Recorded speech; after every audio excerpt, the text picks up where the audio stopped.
It's. I feel like I need to defend my scene's honor here, because this is just turning into a bit of a dog battle. Like in groups always look. I'm TSM, cutting they you always off look here. I'm cutting you lackluster. off. Cutting you off. He said G2's winning it. He said G2's winning it. We need to wait till the next EU tournament, which could be in about 10 years now. Take it with like a grain of salt. No, but that's that no being fun. said, Take it super literally. Spike defused.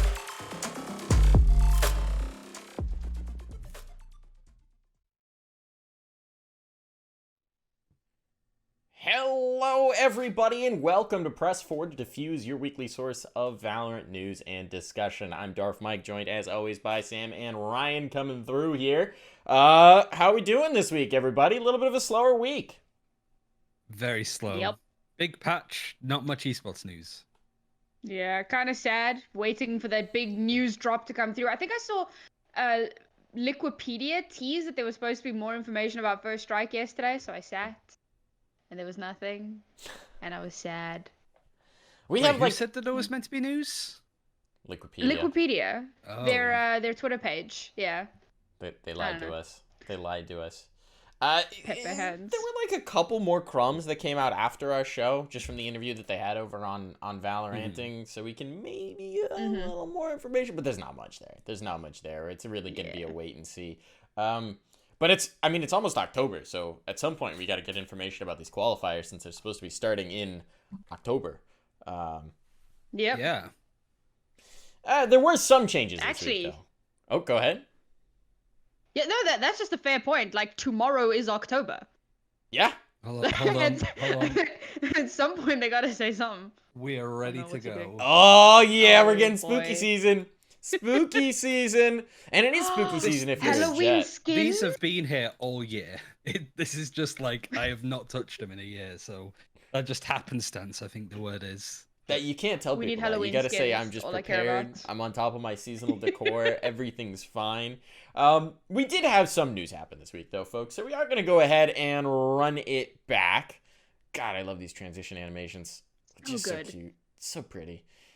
All right, so we got a little bit of details. I'll come up with our first one. We're starting with NA here. And what we're starting with is Mamba Mode. This is kind of an interesting change. Weedid is stepping down from Mamba Mode Gaming. He was released from his contract as well with Mamba Mode. I'm not sure what exactly the terms of that contract were, but I think it's pretty clear that he's getting some interest potentially from some bigger teams, or at least he thinks he might be getting that interest coming through. He's been a standout performer. He's been a really good player for them. And he's been the meta-defining Viper, it seems, in North America. Yeah. And Somebody's got to do it. now he's a free agent, and it's a really interesting time to be a free agent in North America. So what do we make of this one? Ryan, why don't you start us out? He is basically the safe of NA, I think. Yeah. Like safe going to Ninjas in Pajamas. We kind of all said that it's a change that makes sense. I think it's hard to sort of keep track of all of the teams that now have a couple of slots open in their roster because you have people being dropped for reasons to do with maybe Counter-Strike stuff, and then some just being dropped because they're moving people around. I think 100 Thieves will be throwing money at him. I think he's the kind of player that they need. They said that they want young, talented players to come into the roster now that they have three, five-headed gentlemen that are like leading the line. Now they need some of that young talent coming in, and I think Weedid is like the prime example of that. Can play pretty much every agent. I think Viper's going to be meta regardless of whether we want it or not by the fact that Riot keep like buffing her at this point. So I think 100 Thieves will just throw money at him. But you got Immortals in there that I think have spots up in T1 as well. But I think 100 Thieves would make the most sense. Okay. You think I mean, if you take a look at his tweet longer, he says himself, and I'm just gonna quote it straight here. I feel like sometimes you have to take control and stop taking the safe route. So I'm taking a huge risk here by stepping down, but ultimately I feel like it will be the better move. So clearly nobody started throwing money at him yet, but he wanted to get out of that contract because he wanted to make sure that should someone approach him, he wanted to be as attractive a candidate as possible. I don't know if there were buyouts involved or anything else like that, but not being shackled to a contract immediately makes you far more approachable by a big organization. So he's definitely hoping that something big is going to come from this. He's right that it's high risk. There's every possibility that nobody's going to come knocking on his door.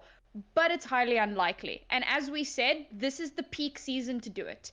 We've seen a lot of roster shuffles happening since the very last Ignition Series event in NA and EU. We had a couple of, like, I think Japan, OCE, there were still a couple of Ignition Series events happening there. But for NA and EU, it was basically over. So we've seen a lot of roster shuffles.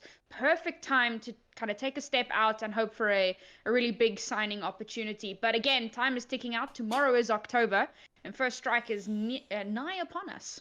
Theoretically, eventually, at some point, it's nigh upon us. At some point. It will be coming. It is interesting, though, right? I think that there was a tweet longer as well from the owner, manager, somebody in Mamba Mode who said that they decided to let him out of the contract as well. They thought it was the right thing to do. And that is interesting from a team that has sort of just come up in appearance in this.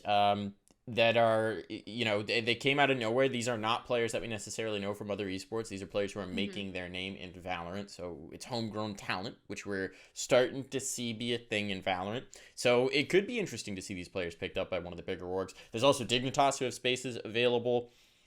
I think there might be some other teams. I'm not going to name them, but theoretically this week, the ESIC report's supposed to be coming out at some point, and there may be a lot of holes that need filling. So it's a good time to be a free agent for We Did, and I'm curious to see where he ends up, because it's always interesting to see talent who have actually come up in a scene, and it's always interesting to see talent who are clearly willing to take risks in terms of being the Viper right now, experimenting with that, pushing that envelope where no one else is touching it. That, to me, makes him an interesting player.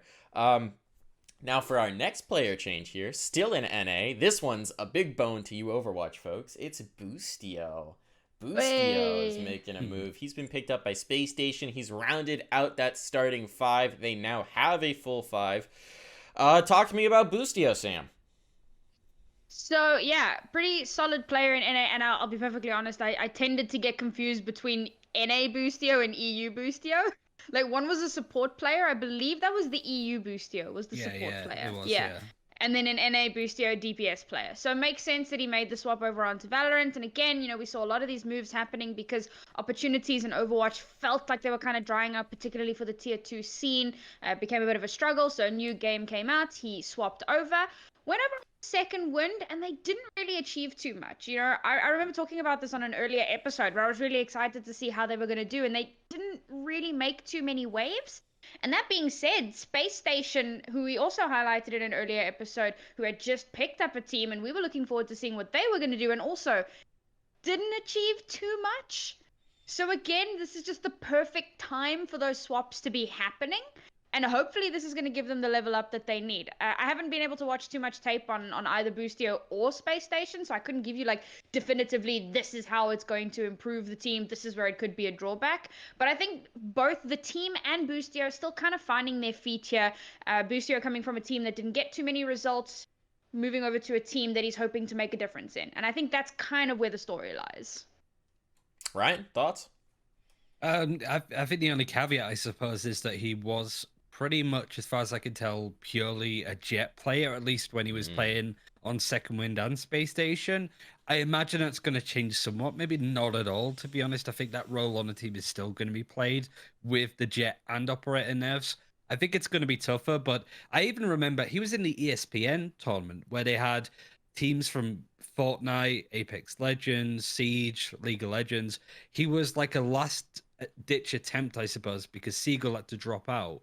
Boostio then went in and surprised everybody. So I think he has been a player that for the longest time has turned a few heads, and Space Station Gaming need that. I think him tying up with Roka is actually going to be a really scary force to be reckoned with. It'll be interesting. Always been players who've had promise, but maybe haven't been able to quite deliver. Now they've got a starting 5. We'll see if they can put it together, if they can do more. Because right now, that roster has just sort of been like, will they play some games close where you're like, oh, this is interesting, they could do something, and then they don't wind up really winning anything, so it's like, delayed promise. Starting 5 makes that easier. We're going to hop over to EU for the roster changes. This is on the other side of the pond. Starting out with Need More DM. They have had a player step back. They have had a player brought back. Foda has left Needs More DM, and BZT is brought back. Ryan, thoughts on this one? So Foda was one of the players that streamed a lot as well. It wasn't a case because BZT left because he fancied himself, I guess, to an extent. He was one of the better raised players in the region, wanted to try and find other opportunities with like international lineups. It didn't come to fruition. He went back. Foda was an interesting change out though, because he was part of that team that played in We Play in these tournaments that Need More DM, actually got into these big ignition events. So I did like watching Foda. He was a different role entirely, but I think it's the right approach for BZT. It has worked out for him trying to find other offers. Need More DM looked worse without him, so it's nice to see them come back to it. And with the announcement of First Strike, I think that's probably why they just sort of cut their losses and went, okay, we're much better together than apart at this point. I don't know what region they're going to play in, though. Probably try an EU, but if they can maybe push towards CIS, I don't know if that would count, but they are more like an Eastern European country because they're from Hungary. So basically, they have a good chance to show up here, and they need the best squad that they can get. Sam? Yeah, I think what's interesting for me is that, so Foda, I went to just have a quick peek at his Twitter, and there hasn't been any activity there since like August. So I was hoping there might be like some extra juice there or something. But unfortunately, it doesn't really say why he's no longer on the team. It looks like he left. So it seems like it was his own decision, and that might be off the back of the fact that Need More DM weren't performing as well as they had been previously, as Ryan says, since BZT got dropped. I mean, this was something we spoke about. I think it was in one of the pilot episodes, unfortunately. But we kind of talked about BZT getting dropped and how it was like the weirdest thonker moment. We couldn't understand how they made that decision. And then, of course, the results kind of spoke for themselves. Now, it's telling, maybe not telling, but it's interesting. If the reasoning behind Foda leaving was the backslide due to BZT no longer being there, and he's now being replaced by BZT, there's just like a little irony in there that I just can't overlook. But I'm excited to see if this brings the resurgence that they're hoping for, because again, something I mentioned before, they were a fairly consistent team. They were on the rise, they were doing well, and then disaster struck when the Fire Nation attacked and when BZT left, and they just weren't able to keep up that momentum. So hopefully this puts them back on track. Well, we shall see. It's definitely going to be interesting First Strike, especially when you've got the regionality coming in, whether they are going to play in CIS or whether they're going to play in EU, whether there might be more opportunities in different regions, and this is certainly a determined surprise spot.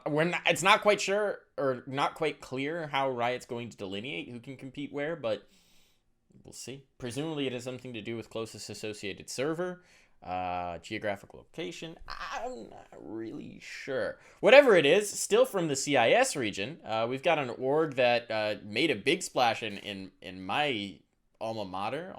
I'm still Counter-Strike. My typical game, Gambit. They won a major, then they didn't really do a whole lot more after that. Now they're in Valorant. They're getting into it. They've announced a new squad, Gambit Esports, coming through. They've got amazing socials, so I'm happy to see them here in Valorant. But I'm going to be completely honest with you. I don't know anything about any of these players. We've got Chronicle, Defo, Shado Sking, Sunset, Nats, and my favorite coach name of all time.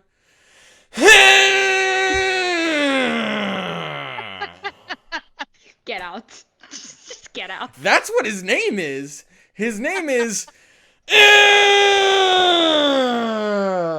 And I'm excited to say that on a broadcast sometime. Where do I find Mike's mute button? I control the broadcast here. You can't mute me. I have the power. Do either of you know anything about this team? Yes. Of course we do. Take it away, Sam. So the first thing that pops out to me, and maybe this is the wrong thing that should pop out, but it's Sunset, who was a Apex Legends player for Gambit Esports. And they did reasonably well. Gambit got some pretty good results there, but I believe he left, probably to pursue Valorant. And he played on some other teams. The most recent team is a team called Ares, which I'd never heard of before in my entire life. But having that kind of relationship with Gambit and, being a proven contender, they clearly would have picked him up. The rest of the team, I believe it's all four of the rest of the players, come from a CIS team called Fisker Tom, or Fisker V Tom, Fisker 5 Tom, Fisker Tom, I don't know. But yeah, CIS team. They had some okay-ish results. They never really stood out. Mandatory, they came in like the 17th to 32nd bracket, performed in a couple of C-tier events, won a couple of C-tier events. 6th and 7th in the GLX qualifiers. What's the word? Not consecutively, but like in both, I suppose, whatever. Respectively, haha. Yeah, 6th and 7th respectively in those qualifiers. So no like massive results, but I think because obviously they were competing in the EU region.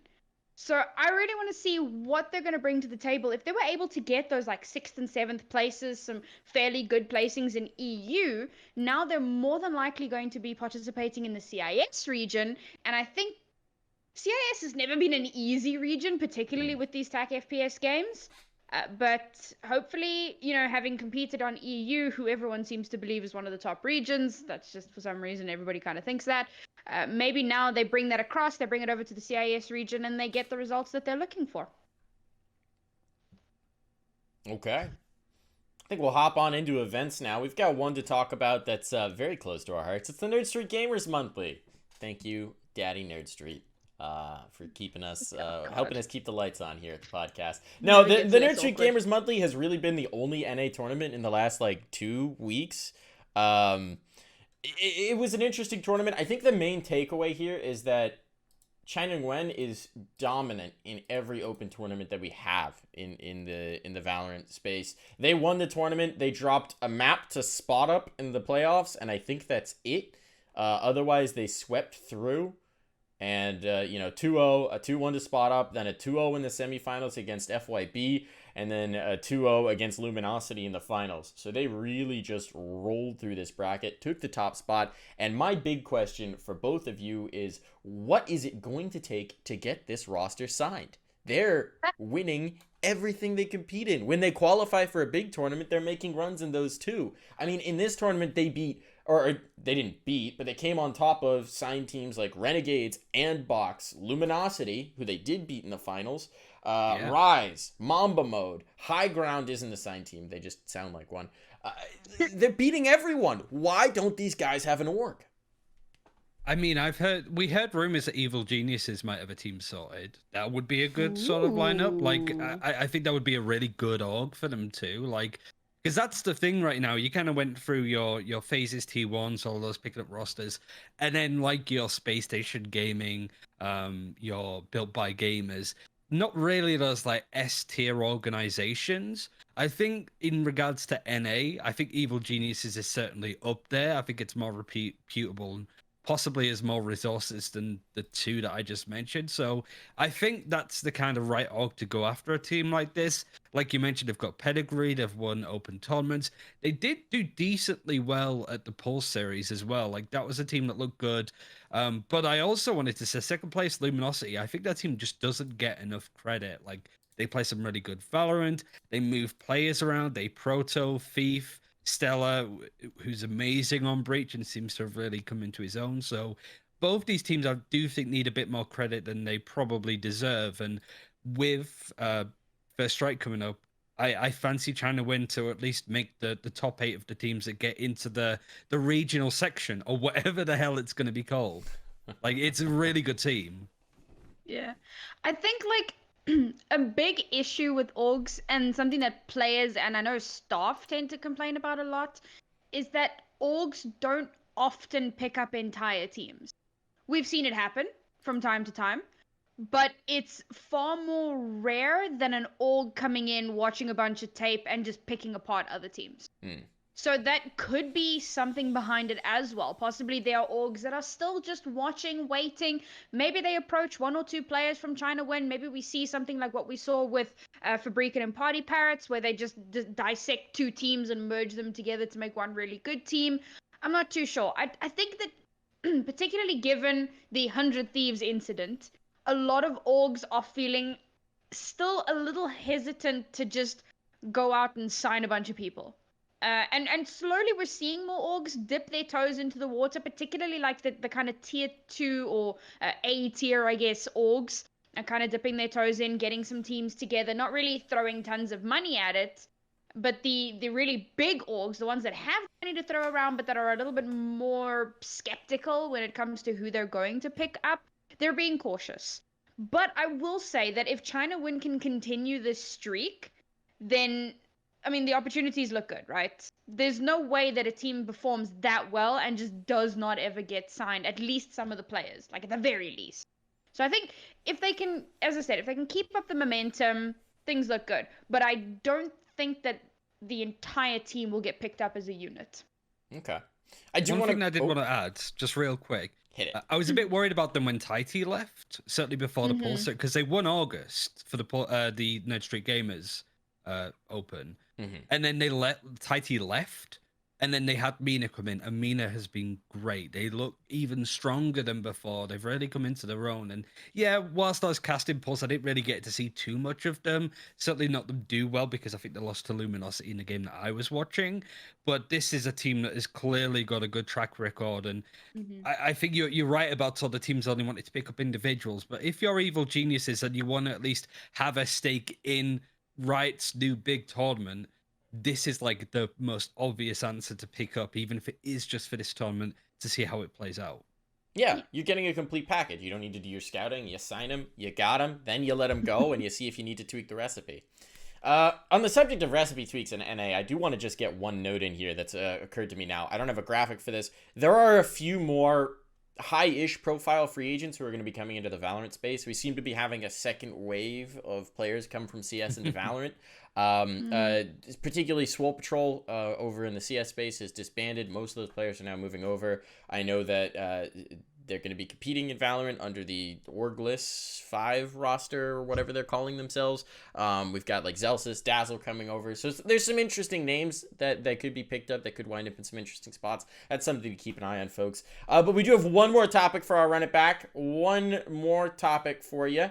This is again across but before you... Oh, no. Sorry, just nope. before you jump into it that. back. Yep.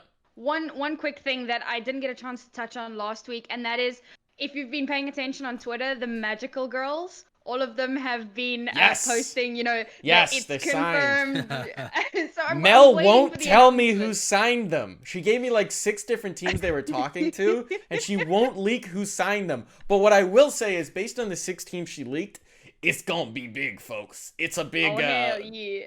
big Hell big yeah, org. they deserve it. It's going to be very interesting. That should be happening, I think, next week. The announcement should be coming out. I was given 2 weeks a week ago, so fingers crossed that that's actually coming out, or maybe I'll convince one of them to leak it to me ahead of time. I definitely won't. Their lips are apparently sealed. But yeah, that is exciting. Glad you interrupted me for that one. Now we've got our last topic here of the Run It Back. We had the Best in the West Valorant Showdown show match between Team Liquid and G2, and our very own Ryan Central cast that. So Ryan, that was a bit of an interesting event. What happened there? Break it down for us. Well, Team Liquid absolutely just dunked on G2 the whole event. It was very showmatchy. I've never seen a server break because of just the absolute tomfoolery and just bullshittery, I suppose, of G2.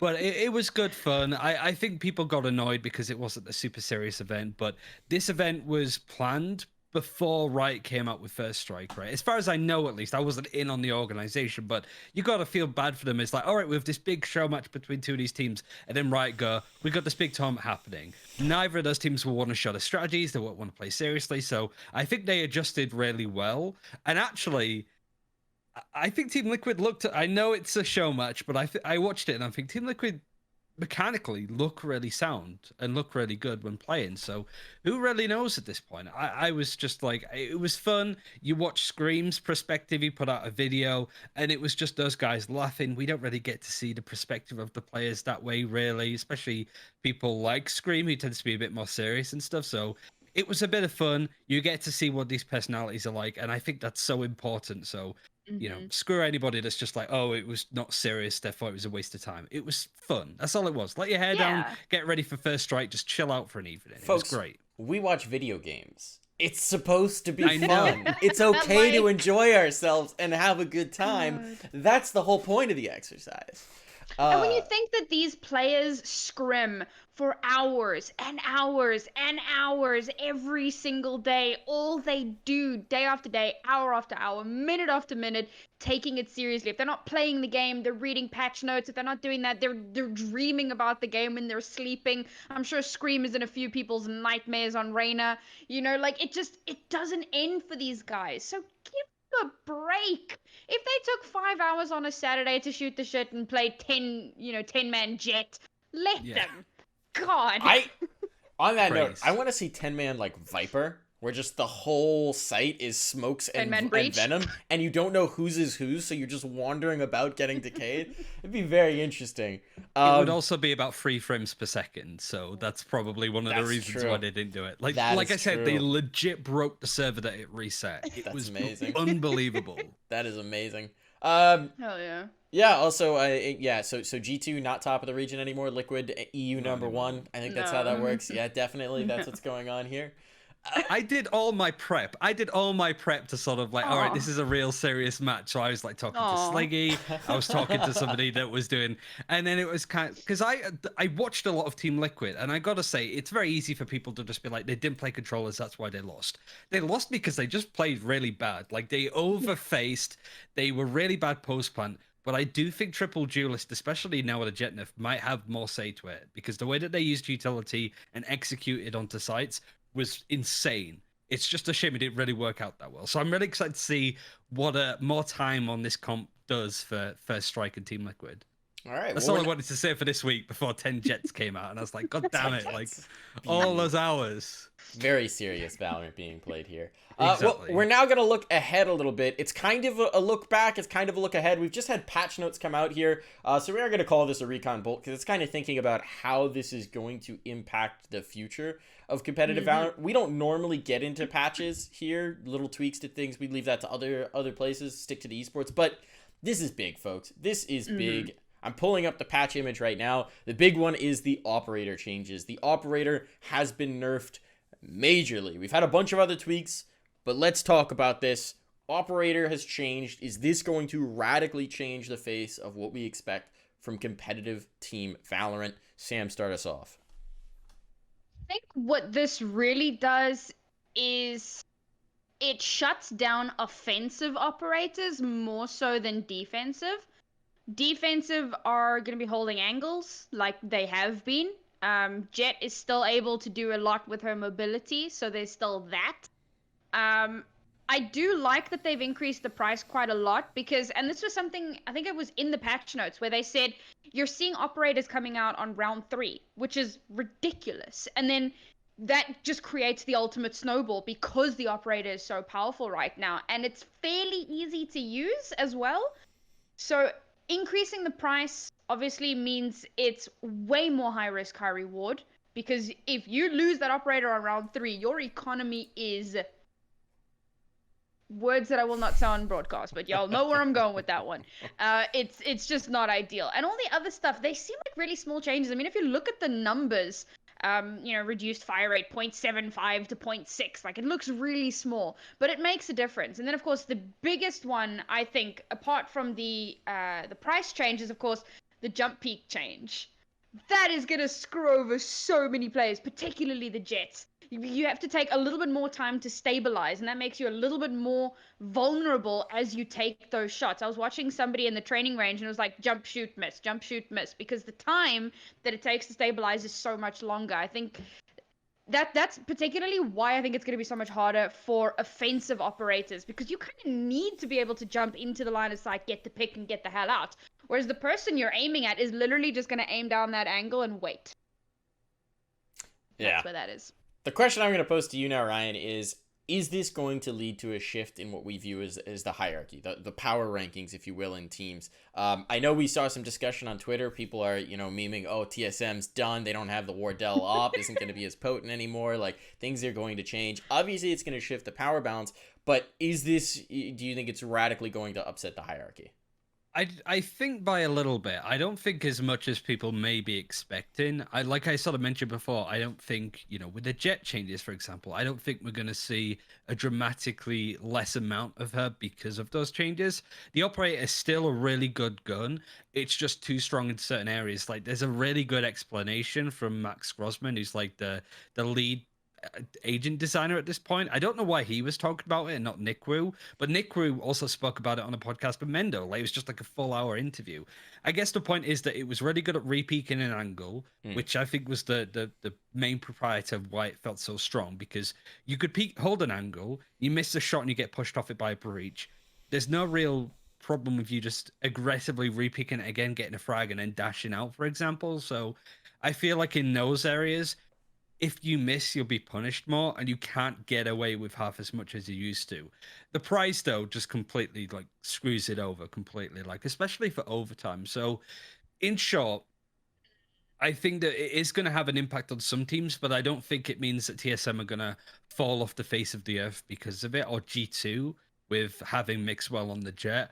I just think it's going to be a lot harder for them to get away with half as much. Similar to Sage players beforehand as well. It's that kind of like mistakes are not being punished, and that's the change with the operator.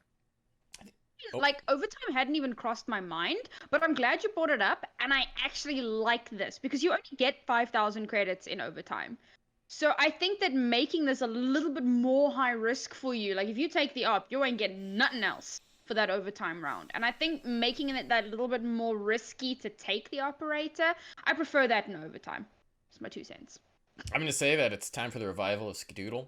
Passive oppers, more patient oppers. It's his moment. It's his moment. But it is interesting. I think that in attack FPS, in a competitive FPS like this, the biggest thing is that every decision, every action that you take needs to have a possible benefit and a possible punishment. And what you do by discouraging repeaking is you make silly op plays or mistakes made with the operator more punishing. You make it so that you have to be smarter about the fights that you're taking, the angles you're taking, and whether you have like a teammate to flash you back out of a fight or an angle, or if you have that jet ability to get out of there, or whatever it is. I think that overall, this is going to make it a little bit more punishing if you screw up, and it's going to make people think twice before they make a bold play with the operator. And to me, I think that's a good thing. I think it encourages thought. It raises the skill ceiling perhaps a bit, but it'll remain to be seen how it actually changes the hierarchy and the balance here.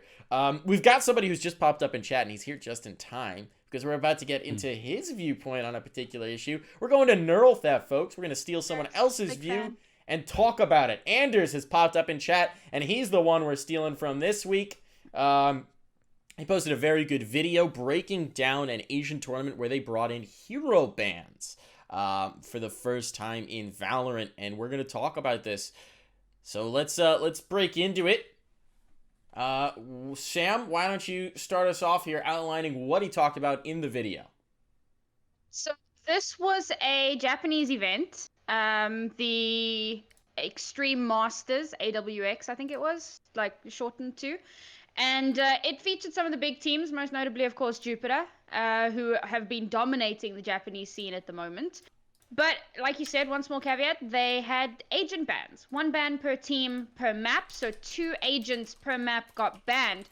And I don't know which graphics you've shown yet, but when you look at previous Ignition Series events, it shows you the number of maps that were played. Right now we're looking at the previous. You're on it. Perfect. Hey, fantastic. So it shows you the number of maps that were played per event, just looking at a sample size of 3, which is enough. And then you look at the compositions. And then Anders says in the video, like, you're looking at 50% of the maps being dominated by, like, 1 comp. You know, like, there's so few... there's so little variation in compositions. And then when you take a look at the Extreme Masters, 73 maps, 70 different compositions, and like so there's a lot of argument around this at the moment, like should bans be a thing, and I know that one of the biggest arguments has been, well, a lot of the agents don't have any reasonable alternative, so if you're doing that you could completely screw over a team. And one of the points that Anders brings up is, if you can completely dislodge a team by banning 1 agent, then that team probably shouldn't be on top. And another thing that he pointed out was Riot have specifically said that it doesn't suit their balance philosophy. They don't want multiple agents that can replace other agents. They want each individual agent to be kind of its own thing. So the bans actually make things a little bit more interesting. It forces teams to be a little bit more creative. It forces out some more interesting compositions. And I think more than anything, and this is, of course, is going to be like a personal opinion thing, it kind of separates the wheat from the chaff, in my opinion. If you're a one-trick team, I don't think you should be kind of reigning lord above everyone else. You should be able to be versatile. Yes, it's CS:GO where everybody gets the same character and all you really change is your guns and your utility. By utility, of course, I mean like smokes and flashes that you can buy. In this case, there are actual abilities involved, and I don't want it to become an Overwatch situation where we have the same composition forever and ever because certain abilities become too strong. I was against bans at first because I had that same mentality, like, oh no, we don't have enough agents that can do similar things. But when you, as Xander says, when you look back to what Riot says about their balanced philosophy, that's what they want.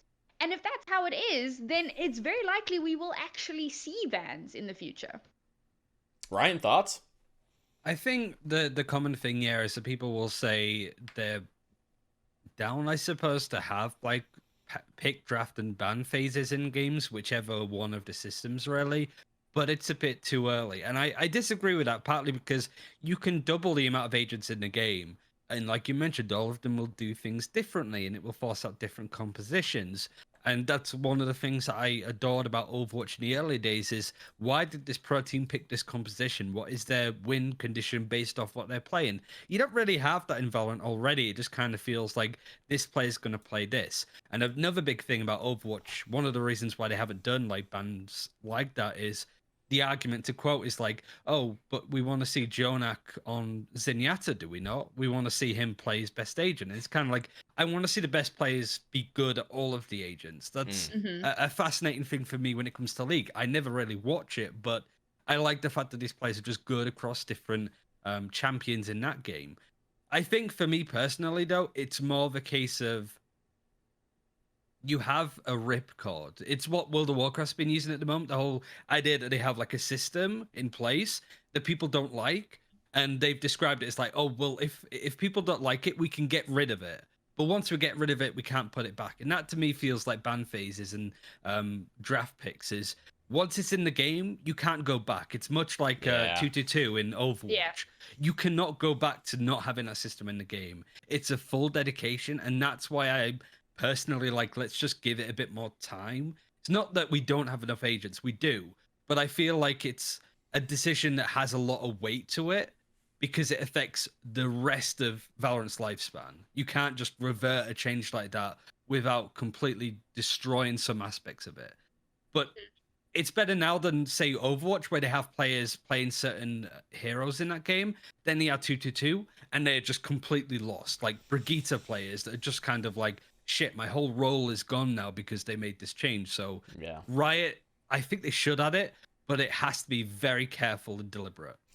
I think that one of the interesting things about, I mean, in the comparison between Overwatch and Riot, because that's clearly, and Valorant, because that's clearly where you're going to see the parallels with this kind of a system. I think that as huge as abilities can be in Valorant, they have nowhere near the impact that they did in Overwatch. At the end of the day, every character shoots. Every character moves about the same. Obviously, you have some movement abilities, but every character is fundamentally the same creature, just with some extra flair on it. Whereas in Overwatch, you know, if you're a Winston and you're a Widow, those are just so different. They're completely different playstyles, completely different movement, completely different shooting. Like, there are no similarities. That's not the case in Valorant. At the end of the day, you're banning utility sets, right? Yeah. Still the same guns. Still the same click to kill.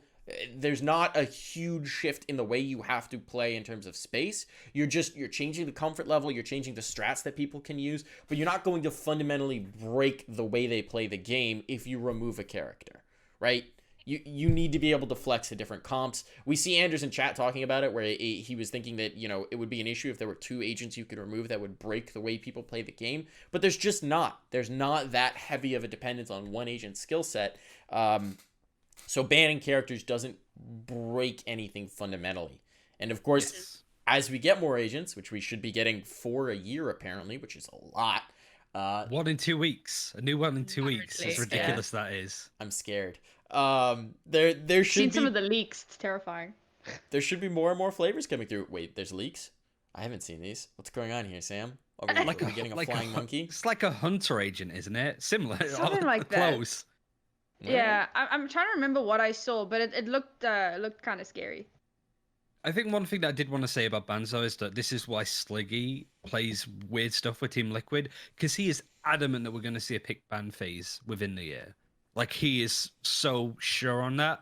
That's why Team Liquid are playing the meta, because in a year's time, it probably won't matter too much. But as somebody that casts and analyzes, I'm sure Anders would agree, the game will get 10 times more interesting if you add in picks and bans. Because you talk about why an agent was picked, why were they banned? Like, that to me, to talk about that in a cast would be amazing fun, because it's just so much depth on strategies and how teams play it. And like League of Legends casting, I love listening to it, even though I don't understand the word that medic and stuff are saying. I love that there's like so much in depth and intricacy to just ban this random fucking blue dude or whatever, and then it's like, oh my god, this is insane, and I'm just like, yes, tell me more. Like, it's just so addictive to sort of listen to, and I think Valorant could do with that.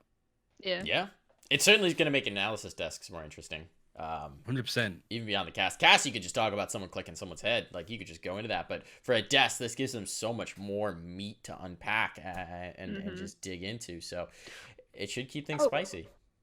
Nope. I found one of the leaks. It was something like, it's a stealth, and you either stealth yourself or your entire team, like in Viz. Oh no. But there's like a warning for the enemy team, like there's someone stealthed nearby. It doesn't tell you like where or whatever. So yeah, like it looks scary. But that was what I thought about Reyna when the stuff came out, and I was like, oh, this is so broken. Turns out not broken. Yeah, if you so loudly I'm a laugh trust in right Riot next to someone, they might turn. That'll be interesting. Curious to see how this is going to shake out. I'm sure there'll need to be some tweaking coming in, but it'll always change things. One thing I found interesting from the, just to touch back on Anders' video, is that the most banned agent was Killjoy. Even though she's frankly not very good in competitive play right now, purely because people don't like playing against her or around her. She's annoying. She's not good per se, but she's really annoying. So and a lot of teams don't really have her sussed yet. They're not actually sure how to play against her at this point. So it's more like, I don't want to have to deal with you, so just get out of my game. Yeah, it makes sense to a degree, right? But I'm curious to see if we'll see that shift, if she's just going to kind of get shelved. Whatever it is, the newest thing people don't like dealing with, we know that. So this new agent will probably take over for Killjoy and being the agent that no one wants to deal with. Whatever it is, I think we've just about run over our time here. So we are going to go ahead and wrap up the show, folks. Thank you so much for tuning in this week. We are live every week here on the Nerd Street Gamers channel at 1 p.m. Eastern Standard Time, or whatever that is in your time zone. So be sure to follow the channel here at twitch.tv/NerdStreetGamers. Follow Nerd Street Gamers on Twitter as well. They like to tweet out when we go live. Puns and Buns always has some tasty memes for us. This week, I don't know if we saw it. I can't pull it up. You should go check it out. He literally took the operator rifle and made it a Nerf gun. Big fan. Big fan of that 10 one. out of 10. Peak meme. Pretty much. Peak meme. But that is going to wrap us up. If you enjoyed what we talked about, you can follow our faces at our @ down below our names. Tune in next week for more Press Forward to Defuse. We'll see you next time.